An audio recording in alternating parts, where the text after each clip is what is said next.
Today's guest is Madeline Fetterly. Madeline is the CEO of Be the Brand, a boutique personal branding firm for the digital age. Before founding Be the Brand, she served as a strategist at several well-known and respected nonprofit organizations, including Vital Voices Global Partnership and Share Our Strength.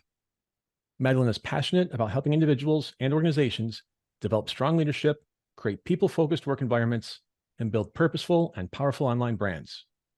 She earned a Bachelor of Arts degree in history from Texas Christian University and a Master of Arts degree in International Relations and Affairs at George Washington University. Madeline Fetterly, welcome to Next Steps Forward. Hi, Chris. So great to be here. Thank you. Thanks for your time. And I know it's we're talking for the show Halloween and trick or treat, and it's a busy day for all of us with little ones. And so I appreciate you taking some time for us. Yes, it is. Yes. No, happy to be here. And the good news is I'm always wearing a costume, so I'm always in character. I know. I was scared when I logged on, so it's good. It's good. It's a good spooky season. I was told I've got a face for radio. So Madeline, I mentioned that you worked for two well-known nonprofits. How did your career take you to each of them? And then how did you become immersed in the branding profession to the point that became a career for you? I had a really windy, kind of untraditional start to my career. So I grew up in Texas and really had an interest in things outside of Texas. So international affairs, always kind of had a curiosity about other cultures. So that curiosity took me, brought me here to DC for a master's. And then from there, I really wanted to work in the international space. And I did a number of internships and jobs just starting out in that space. And I found that the pace and the environment around those types of jobs just wasn't really energizing me in the way that I was hoping a career would. And so I really kind of stumbled into the nonprofit space. I spent about 10 years doing nonprofit fundraising, working with individuals who, really cared about the work that we were doing, passionate about giving back, and were really using their time, talents, and treasures to help improve the world. And I felt that it was such an honor to be able to walk alongside them, shepherd them so that they could really contribute in a meaningful way. So I really honestly kind of stumbled into it. But then once upon arrival, really felt like it was a great space and a place for me. And I was able to really dive in and get my feet wet pretty early on in my career, which I think in many ways instilled in me almost a sense of like an entrepreneurial hustle. I was working for small nonprofits that, kind of trial by fire, like the work is many. And so there were a lot of really great opportunities to learn new things, be mentored by incredible people in the field. And that really set me on a trajectory to working with people, to having an entrepreneurial spirit. And then, of course, this idea about, giving back and just really helping improve the spaces that we're living in. And fundraising for nonprofits is never easy, and doing it for a decade, hats off to you. That's 24/7, 365. Totally. And it set me up well for client services. What we do at Be the Brand now is very much about walking alongside the individual. And at its core, it's client services. And so I think though donor services is different, in many ways, there are a lot of similarities. And so I think, helped set me up for success when it came time to launch a client serving business. I want to go back to what you mentioned a moment ago about being from Texas. This could be the most important question of the day. My listeners and viewers, I'm a diehard Dallas Cowboys fan. Okay. Do you have a team? Well, TCU is my team. So the Horned Frogs. So right. I grew up in West Texas. And so high school football and college football is the name of the game. So yes, I mean, as a 90s kids, obviously the Dallas Cowboys for sure. But really loyalties today are much more focused on college football, which I think is also very on brand for a Texan, I will say. No, absolutely. Especially TCU. No question of that. All right. So thank you. We'll let you stay then. We're sticking with Texas. Yeah. So Madeline, why is digital branding important these days? Can a person or business just be traditional, ordinary success and not have any online presence? When you think about your toolkit or your ecosystem of support that is really needed, whether you're an individual or really a brand or a company, having a digital presence and bringing intention and strategy to your online presence is a really critical piece to that puzzle or to that ecosystem. It's critical now, and we see this especially coming out of the pandemic, to have a robust and interesting, engaging, and authentic digital presence. So we really say, for brands and for individuals, that the litmus test is, if you're not done kind of leveling up, if you still have things you want to do, opportunities you're looking for, missions, causes, organizations you care about and want to amplify, basically, if you're not done leveling up, you need a digital presence. And bringing intention and thoughtfulness to it is really critical to helping you get to wherever you are trying to get when you invest in that digital footprint. And whenever there's a business meeting about a social media post, there's always one person in the group who says, let's blow this up big and go viral with this thing. How difficult is it to go viral? And is it the social media equivalent of winning the lottery? I think 100%, yes. And I think that it's also just like such, in my mind, going viral is such a narrow view of the benefit of social media, and in particular in LinkedIn. There are very few kind of like viral opportunities on LinkedIn, because what you're doing is you're talking about professional credibility. You're trying to build that professional presence.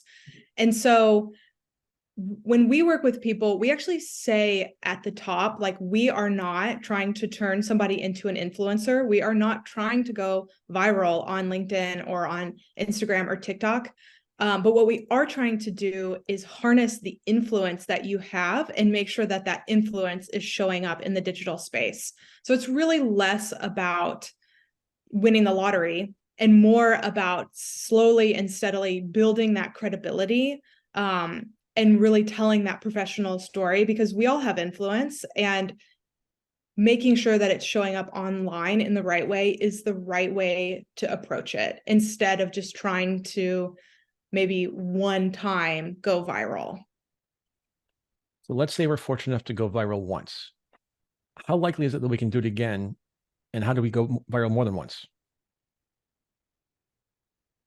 Well, I think that the way that you can go viral is by really leveraging and harnessing the data behind your social media. So the great thing about social is we can measure everything, right? So we know who's looking at it, we know who those people are, we know how often they're engaging with it. And over time, you can really measure what your audience wants and carve out a little niche for yourself within the corner of LinkedIn or Instagram, et cetera. And so I really think that it's almost like, just know your audience, really dig in, understand them. If the goal is to go viral, it's really about serving the needs of your audience. What we do is really about serving the needs of the professional. So we're really working to make sure that their brand and their professional brand is out there. And we recognize that because it's really about them, that it might not necessarily, go viral with their audience. But we find that this is the most important, and the really important kind of work, because they're wanting to invest in that professional credibility and how it shows up online. There's a lot to it that goes on behind the scenes that we just have Yeah, no totally. clue, from the analytics and, to your point, going viral, and what takes or what doesn't take, and what messages are, and how short the message is or how long. As we know that during COVID, our attention span went from, I don't know, 3 minutes to 62 seconds or something like that. So Totally. And I think the types of multimedia that you use, obviously, like, at the end of the day, social media is social media. And so people like to see video, they like to see, using audio that's trending, using, high quality visuals, all that kind of stuff. So when you're thinking about, like, if the goal is to really reach as many people as possible, and in that sense, chart towards going viral, you have to really think about all those different pieces of the puzzle. and how can we repair a damaged social media reputation? It seems like people who get into trouble usually just shut down all their accounts and try to vanish. Is that really the best approach? Well, I definitely think it depends on the circumstance. And, what I would say is that, the best thing to do if you find yourself in a sticky situation, or if you are really unsure, is to talk to crisis comms people. Like, there are a lot of smart people out there who give really good advice and who are going to know better than you probably how to handle a situation. And when you talk to the crisis comms people, they're probably going to come at it from a multi-pronged approach. And you should really make sure that your social media is part of the approach, right? If it's a press release, if it's a statement on your website, if it's an email to your listserv, but then also if it's about your social media. I don't think people just shutting down and going dark is necessarily the best approach, but there could be situations where that is the best approach. And you would just really want to make sure that you have a smart and savvy crisis comms person kind of helping you figure that out. So let's say you're a business owner and one of your employees posts or tweets something, obviously, unfortunately, very offensive. Now, they have free speech rights, yet it's our reputation that takes the hit, and the people will likely start attacking and boycotting our business. Is it fair, right, and responsible as a business owner for us to fire that employee, or should we do something else? So what we recommend when thinking about employees and all of that is, well, one, when your employee, signs a contract with you, part of that is an employee code of conduct, right? And so you have to measure their actions on social compared to are they abiding by the employee code of conduct? So that would be the first kind of question. But what we really do is we advise companies and senior leadership teams to actually really embrace social media, particularly LinkedIn. You want your employees and your people to be online. It's good for you. It's good for your company brand. It's good for them. So it can be a really holistic approach to trying to invest in them as professionals, establish their professional credibility while also amplifying the messages that are going to be good for your organization. And when you do that, when you embrace LinkedIn or social media, really wrap your arms around it, you have the opportunity to really put forth guidelines. And then you can also measure employees' social media based off of the guidelines that you're putting forth to them. And so in a sense, you're not really, what we say is to really not consider it like policing of your people, but really just to be encouraging them to post on LinkedIn, to offering guidelines, to offering tips, to offering guidance, offering up your communications people for questions or office hours or workshopping, really create a supportive environment where people do feel like they can flourish online. We even tell senior leadership team people to encourage their staff to post on LinkedIn during business hours. Like if you walk by somebody's desk and they're on LinkedIn, embrace that as a good thing, not as like, oh, they're distracted, but then again, put guidelines around it and then check in with people, see how they're doing with those guidelines, see how it's showing up online. So in that sense, you're really almost embracing social and the good that it can bring to your employees and to your companies. Now, you touched on LinkedIn several times there, and I'm amazed what that's grown into. I used to just think of it as sort of Facebook for businesses where they would just post, their research report or something. And to your point, now we're posting something like, hey, had a great time at a conference with clients, and we talked about X, Y, and Z and the future generation of insert product here. And so love your thinking and the way you're pushing with that. And along that line, young people post dumb things, unfortunately. And we've seen people lose their jobs or be attacked by the virtual universe mob over something they did as a child. What rules do you have for young professionals, maybe before they start to look for a job? And how should they handle a situation where they've called out for something stupid, say it's racially or socially offensive, when they were in their teens? Yeah, I mean, it's tricky, and I think again, every situation is going to be different. What we say and what I really encourage people, especially professionals, is social media is a great exercise in emotional intelligence. So if you have, and we all, have the internal gut check and the internal voice. And so I would caution and say, if you are concerned about a boss or a supervisor, or somebody you admire seeing your thing, don't post it or ask a trusted colleague, peer, advisor. A lot of people in kind of the executive leadership space, we think a lot about our personal board of directors. Who are those people who come alongside us to help us navigate tricky situations in life and in career? Have one of those people be a comms person, or somebody who's just savvy on digital and that you can ask hey, this thing has happened and I, how do I handle it? Or two, should I even post this in the first place? And I think just recognizing that we all are people. And so we're going to show up in different ways, but taking a moment again to have that intention and to exercise that emotional intelligence will really pay off in the long run. When you're thinking about social and your social strategy and how you show up online, it's a lot like how we need to think about the whole trajectory of our careers. Like, it's a long road in front of us. We will work for many, many years, and we'll be on many different teams in many different offices and many different tables. And so you really do want to take the long view when you're thinking about your social strategy, as you would when you're thinking about your career. Early on, like you can't make enemies of people because that might hurt you later on down the road. It's the same kind of logic that would apply to how you're thinking about that social strategy. And what about maybe for experienced professionals, who will post things about their industry or their trade, but maybe that they're passionate about a few different specific social issues, whether it be homelessness or human trafficking. Is it acceptable for them to post things that they may have seen other people on LinkedIn post regarding those issues? I think so. I think you want to be cautious. If things are veering towards like the political landscape and that kind of issue, and that would be a great opportunity to ask somebody else at your company, ask your, chief communications officer or a trusted advisor or something like that, for guidance around the certain topic. But as a general principle, I actually highly encourage professionals to post about the things that they personally care about. We think and we talk to people a lot about being multidimensional.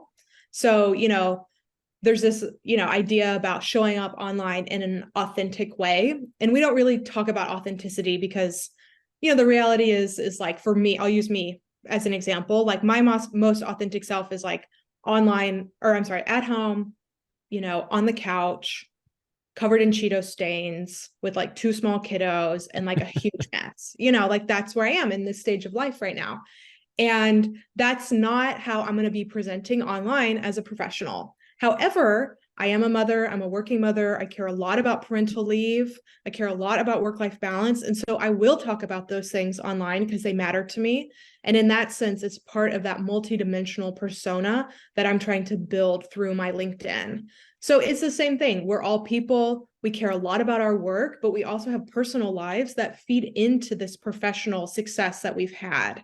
We don't just show up as a successful professional, right? We're people. And so how can we think about those multidimensional things? If it's the organizations you volunteer at, the fundraisers you attend, the galas that you participate in, or perhaps you just learned about a nonprofit that you think is amazing. There's all kinds of ways that we can really cultivate who we are as people and shepherd that into the online presence.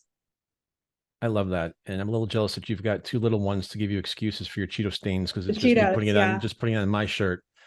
We've been talking about LinkedIn a lot. Are there different rules of engagement for the other different platforms like Twitter or X now, I guess it is, versus LinkedIn versus Facebook, Instagram, TikTok? And how should we use each of them in our professional branding? There are all different kinds of rules of engagement for each platform, for sure. A lot of it boils down to best practices around frequency of posts, lengths of posts, types of posts. So a couple of examples is that when we start working with executives, one of the biggest mistakes we actually see is people starting to exercise Twitter or X muscles over on LinkedIn. And what I mean by that is, on Twitter, you can kind of tweet and retweet and post all day, every day, just happy.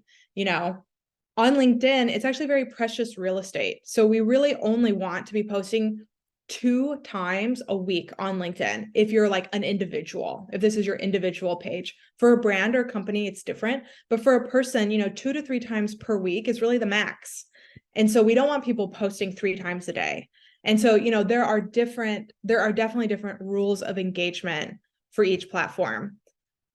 For a professional, when it comes time to choose like which platforms we're going to really invest the most time and energy into, it really comes back to what their goals are for social media. So if you're, a professional who's just working hard every day, you're trying to establish that professional credibility online, say you have 3 decades of really hard work behind you and a really solid in-person professional reputation. But when somebody looks you up online, you have almost no digital footprint.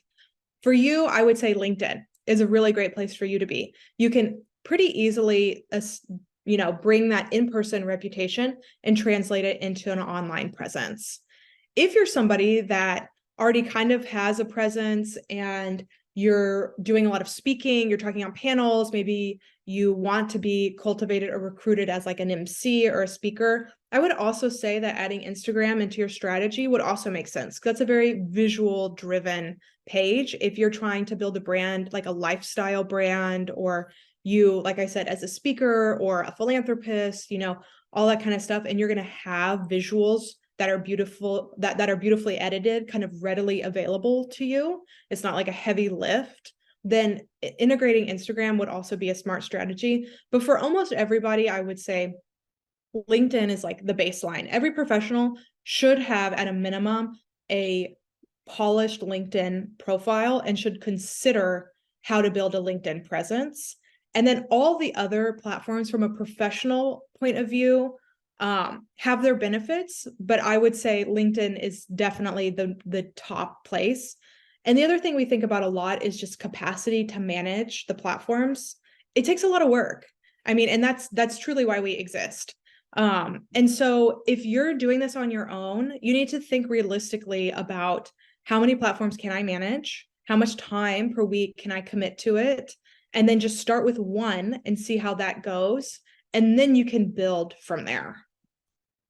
Maybe to that last point, I know that there are several platforms that can post to, it all linked together. Mm-hmm. Is that something you would recommend, or no, be more specific and targeted in terms of the platform you're choosing? Yeah, I think, Instagram and Facebook talk to each other, and that's fine. The one thing is that the tags don't talk to each other. So if I'm tagging Chris, and it's like at Chris Meek is on your Instagram, but then on Facebook, it's like at Chris underscore Meek, it's not going to connect. It's not going to talk to each other. And that's just going to mean that your Facebook has a dead tag, which like from a visual point of view, like it doesn't look great. It's not terrible, but it looks unfinished. It looks like you didn't get the tag right, which kind of stinks. So I would say like, yes, pushing things from your Instagram to your Facebook is fine, but then just go into your Facebook and just correct, make sure your tags are correct. That would be the easiest. I mean, LinkedIn will also push to Twitter, but that is basically just tweeting the LinkedIn post, not actually creating a unique tweet. That is also fine. And it can almost serve as like a place of record on your Twitter for all the things that you're, doing over on your LinkedIn. You're gonna have to send me a bill for today. Well, there's so many tips and tricks, and I think it's just, and the other thing is like, it's ever changing, like the algorithms are always changing, right? This summer we had the explosion of threads, and then there were a ton of dialogue and conversation around, do we abandon X and everybody go to threads? And, so I think like everything is always changing. And so I just encourage people like to just, recognize that like you can have expertise, but you're not always going to be an expert, do a little bit of work to read and keep up with the trends and just roll with it. Like social media is not a place or reason for us to get frustrated or down with ourselves. Like we do the best we can. It's important to put intention behind it for sure.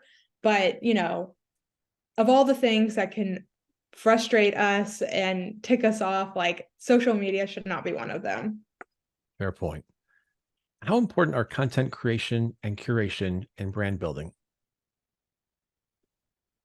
I love to think about what we do when we get to work with individuals, exactly what you just said, content curation.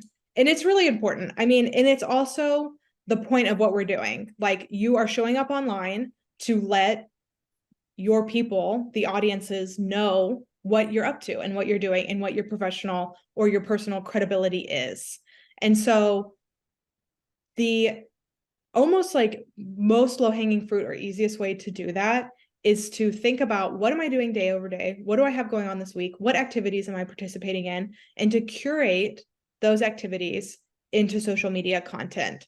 We are all, I mean, everybody's out there doing the work. We're putting in the hard work.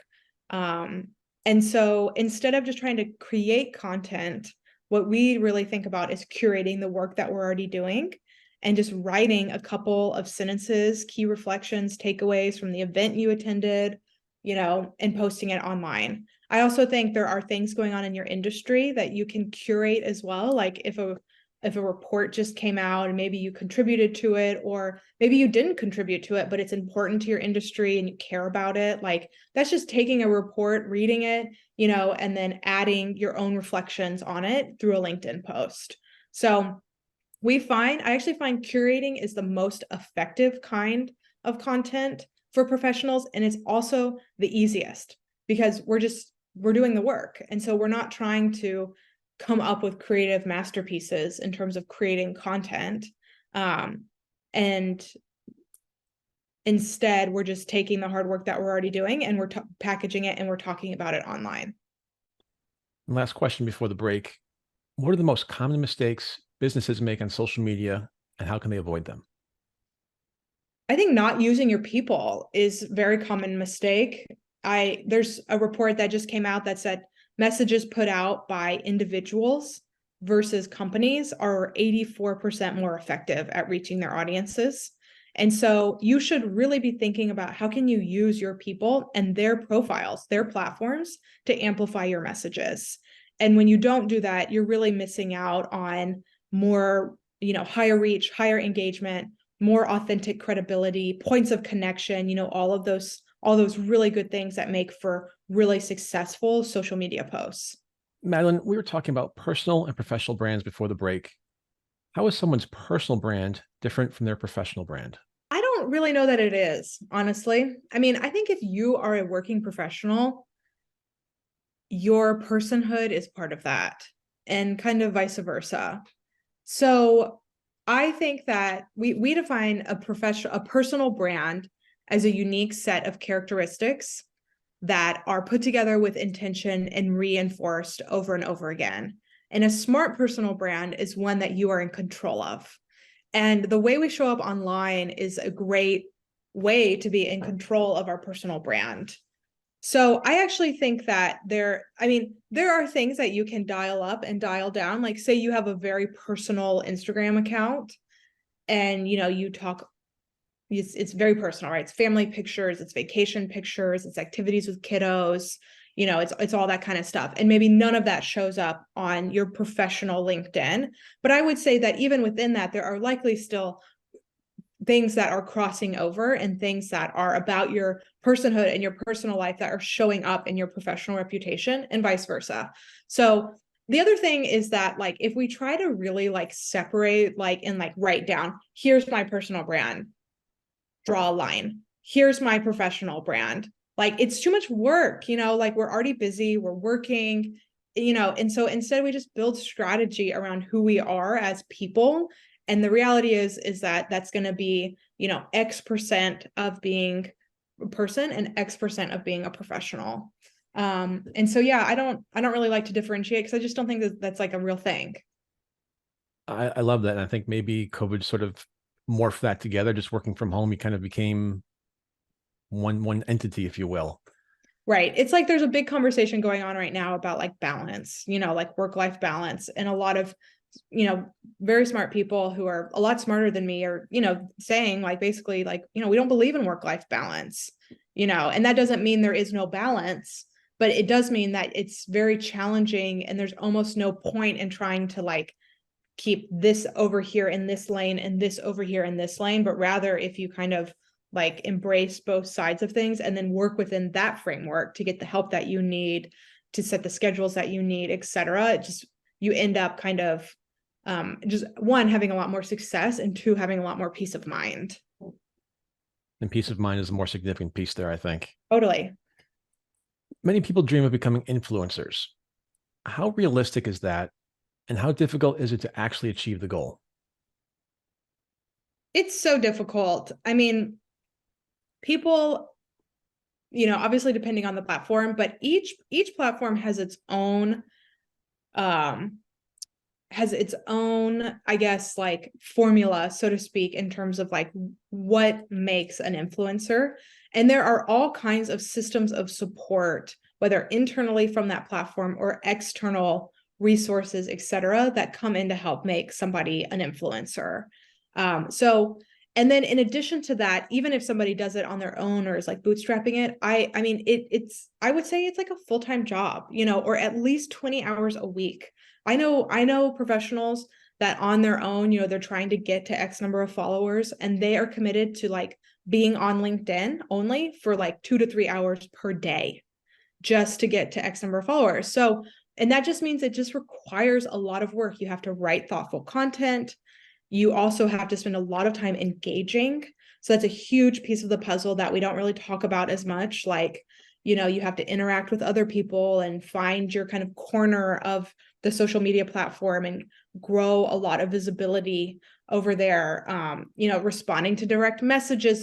There's a whole host of activity that has to go on in order to really build the amount of visibility that you need to be an influencer.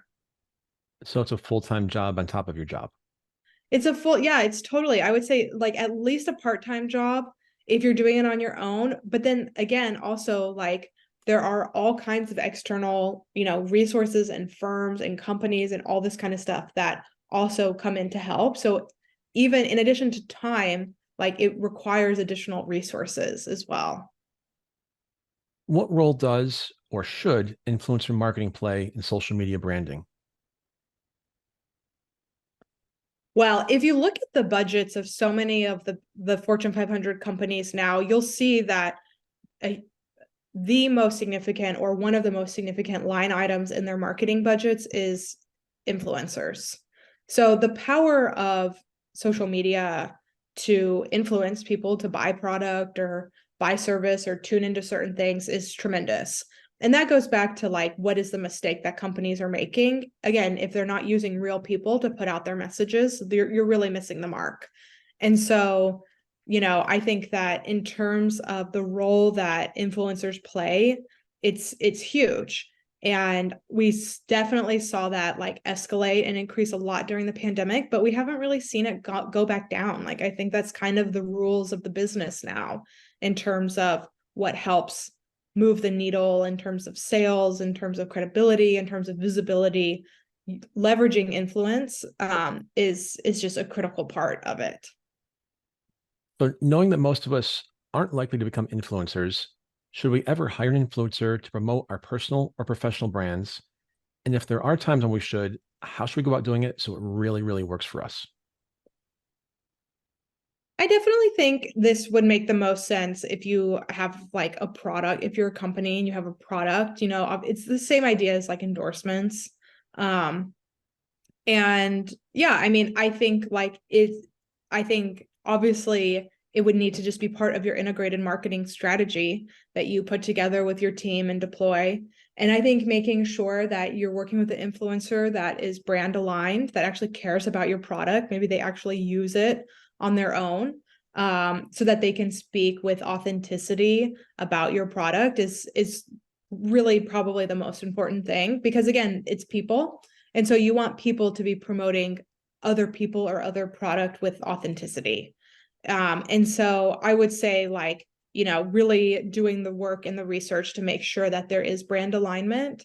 And, obviously with all integrated marketing, like you want it to be kind of earmarked around an important announcement or an event, like if you're launching a new product line or if you have an anniversary, or we're heading into the holiday season, something like that. So I think looking at your kind of calendar of activities, making sure you have an influencer who's brand aligned, and then sometimes it won't work out, unfortunately, and you maybe won't get the results that you want, but that's how all marketing is. Sometimes it works great and sometimes it doesn't. So I think just, again, leaving space for that possibility as well. You touched on this a little bit earlier in the show, and maybe we can go a little bit more in depth on it. When it comes to a personal brand, what steps should I take to define my brand online? We have a tool that we call the personal message house. which has three main components. It has a brand purpose at the top, which is your online impression or, mission statement almost. We want this to be, and we walk through people to really write this out, write out what is that impression that you want your online presence to leave. So mine is, Madeline is founder CEO of Be the Brand. She's an expert in digital thought leadership, and she cares about women in leadership. So when you go to my page and you scroll, those are the key messages that are coming through. That's the impression I want you to walk away from when you visit my page. Be the Brand, digital branding, women in leadership. So that's really the first step, is getting crystal clear on that impression, that mission statement. The second step is really identifying your brand pillars. These are the vehicles through which you communicate that impression. And so for me, it would be things like digital leadership or digital branding. It would be women in leadership. It would be talking about founder CEO. And then a big bucket, of course, is talking about Be the Brand and the work that we do. So those are like my buckets. And then underneath is brand tone. So this is where we talk about like, how are we showing up or identifying online? So do I want to talk about being a woman business owner, or do I just want to say I'm a business owner? You kind of work through some of those things on the front end. And so, yeah, we encourage people to really map out their personal message houses to serve as that roadmap, so that, again, when we're working with professionals who have been working for 3 decades, et cetera, there's a lot there, right? And so we almost have to do like a great audit on their professional life to really hone in and decide these are the main themes and that we want to be showing up on their LinkedIn, because there is not space to do everything. And so we have to get really crystal clear on what is the most important thing and what's going to drive them to the next step, to the next chapter. And maybe part 2 of this, when and why is it best to invest in a personal consultant like you to get the job done right? I think if you, one, don't have the capacity, that's the whole origin story for Be the Brand was I was working at Vital Voices with amazing women leaders and really impressed with them and the work that they were doing, and was feeling so inspired, and then would go home and want to tell my mom or my sister or somebody about them, look them up online, and they had no digital presence. And it's for the reasons that we know, these are the people out there doing the work, running their teams, running their families, running their households. They just don't have the time or the capacity to invest in a digital presence. And so the first question is like, one, are you bought into the importance of digital? Like, do you understand its importance and how it can help you get to where you want to go? 2, do you have the capacity? And if not, that would be a point of inflection. And then 3, a lot of people that we work with, they have a lot of imposter syndrome. So maybe they have the capacity, but they aren't good writers. They don't like writing. They just generally don't like social media, which I think is very normal in the professional world. And we're kind of over it. We don't like it anymore. I get it, and so we really step in to help people just like not have to worry about it and think about it, yet ensure that they have a great, robust presence. So those would be my kind of questions, like, are you bought into the importance of it? What is your capacity and timeline? And what is your comfort level or confidence in being able to execute this on your own? And I think if all 3 of those things, or even just one of those things could be missing, but certainly if all 3 of those things, then it would be well worth considering bringing in a thought partner to help you execute. You mentioned earlier about essentially combining your personal and professional brand into one, because it just sort of defines and shapes who and what you are as a person, as an individual. Is there a place for storytelling in building a compelling personal or professional brand? Yeah, 100%. LinkedIn, especially on LinkedIn is really about professional narratives. They really want, like, the company or the algorithm really wants personal narratives, professional narratives. They want things in first person. They want key reflections, all those types of things. And brand storytelling is a huge part of what makes you successful on LinkedIn. So I would say yes, like there is a lot of space for storytelling, and we see really beautifully done storytelling on the platform. You have to stay obviously within the character count and all that kind of stuff. But if you're going to do longer form storytelling, you can always leverage like a LinkedIn article or a newsletter it's part of the integration of LinkedIn, and use that for longer form things. But yes, you should never shy away from storytelling on social media. And what role should my personal brand play in establishing a strong professional brand? An example there is, by day, I'm a financial services guy. By night, I've been called a social entrepreneur. There are a handful of issues that mean things to me, like veterans and first responders, human trafficking, mental health. How do those mesh, or shouldn't they at all? What I would encourage somebody like this to do is to write down on a piece of paper, one, identify what your goal is for your link. Let's just use LinkedIn. Identify your goal for LinkedIn. Okay. What are you trying to get out of it? Are you looking for a career pivot? Are you looking for corporate boards? Are you looking for nonprofit boards? Are you wanting more speaking roles? Is it business development for your business? So identify 2 to 3 of your biggest goals on LinkedIn. Then I would write down on a piece of paper all the things about your personal brand. So the social entrepreneurship, the organizations that you volunteer your time with, the causes that you care about, the hats that you wear, parenthood, etc., little league coach, etc. And then I would map them. I would say, okay, if my goal is business development for my podcast, does me talking about being a little league coach help me get there? Right? It might. Maybe you have a great story that connects, And so, but I would try to visualize it, like write it down spend 30 minutes, write it down on a piece of paper, and then see how it ties up to what you're actually trying to do on your LinkedIn, like have a strategy behind where it's headed and what you're trying to get out of it. And that will help you kind of eliminate the things that you don't need to bring onto the LinkedIn, not because they're bad, but just because they're not going to help you get to where you want to go. You're charging me double time today, I'm sure. Yeah. And just sticking with LinkedIn here, it seems like a lot of people who use LinkedIn just collect contact after contact after contact, and it ends there. What's the best way to be successful on LinkedIn?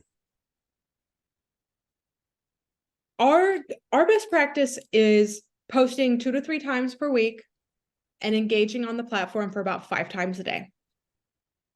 So, and when you post across a variety of your brand buckets, not just to post about one thing, and to do, short yet interesting or meaningful language. So it should be, 3 to 4 sentences, making sure you're using compelling visuals, that the photos look good, just doing the work to make sure it looks polished, and then to engage on the platform, interacting with other people as well.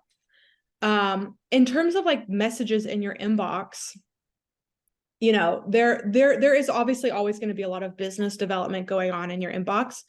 And we get asked a lot, like, how do I know who I should connect with, and what's, how do I say no to somebody, and that kind of stuff.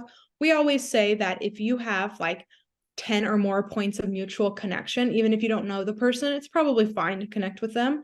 But you certainly don't have to connect with people you don't know on LinkedIn. A lot of people truly use it as a professional Rolodex, and that's great. Other people are happy to just accept more, to open the gates wider because they really want that wide follower count and they don't mind the messages in their inbox. But I think, again, it just goes back to how are you going to use it and what are you getting out of it? I'm laughing because I'm thinking back when I first started using Facebook, and somehow I became friends with Giselle. Nice. And my wife saw that and she's like, "Really? You're friends with Giselle?" And I'm like, "She reached out to me. What can I say?" Yeah, she wanted to be my friend. Exactly. Exactly. Um, it seems like our professional experience is always changing, even if it's simply staying in the same job for just another year. How do we maintain consistency and keep things current across the various platforms? So this is a big part of our philosophy. The reality is we are people, so we change and evolve over time, and we should embrace that. And at the same time, we can put a little bit of intention around this evolution. So what I like to think about is say you spent 10 years working, 10 years early on in your career, you kind of had a portfolio of subject matter expertise. Maybe you did tax policy plus healthcare policy plus education policy because you were, more on the junior staff. And so you just did more. You had your hands in more things. Now, as you're advancing in your career and you're evolving and changing, you want to really kind of think about where am I actually headed and how am I going to leverage LinkedIn to help position me in that direction. So if I am no longer interested in working or being recruited for jobs for tax policy, then I'm just going to dial that down and I'm not going to talk about it or post about it. And I'm going to dial up the other area of expertise that I'm interested in. I also think at the end of the day, when somebody goes to your page, the point is that you want to be positioned as things that are broader than just your current job. So you want people to understand like you are a trusted advisor, a seasoned executive, a subject matter expert, somebody who cares about the community. These are all things larger than your current portfolio. And you want to make sure that that's coming through because since we do change and evolve and we change careers and we move locations and all these things, your LinkedIn should really be an anchor spot where somebody can know kind of no matter who you are, what team you're on, what table you're at, what room you're in, this is the type of professional that they're going to be working with. Somebody who is trusted, somebody who cares about the community, etc. So those types of impressions in the brand that you have really should transcend that subject matter expertise. And maybe as a follow-up to that, why is authenticity important when it comes to our social media selves?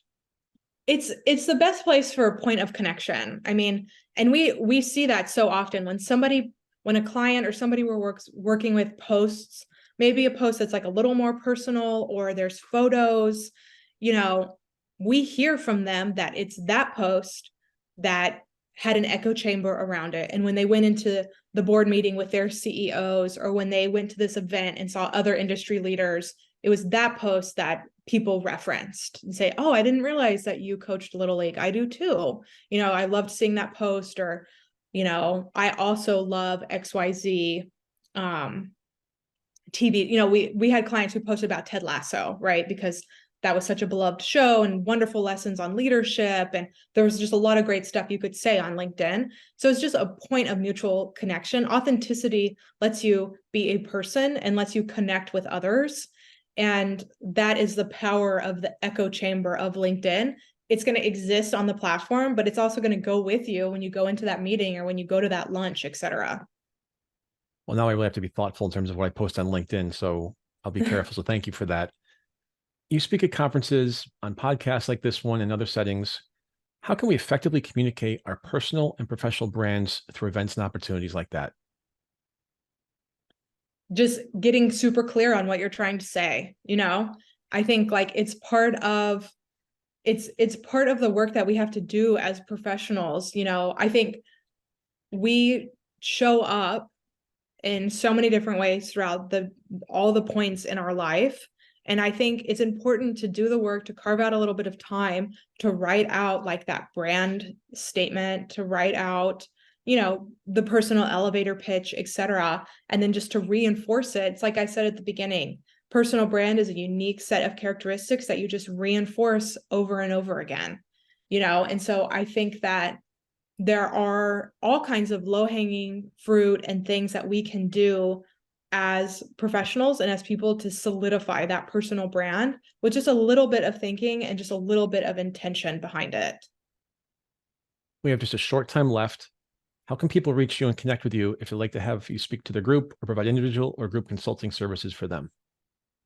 That's great. Yeah, we do a lot. I do a lot of speaking workshops. We work with senior leadership teams. So like I said at the beginning, if you're a business and you want to wrap your arms around social or have more of a strategy about how to either empower your individuals to be on social or set a roadmap for how the company should be showing up on LinkedIn, we do all kinds of engagements like that. And we also work one-on-one with individuals to really bring that thought leadership into the online space.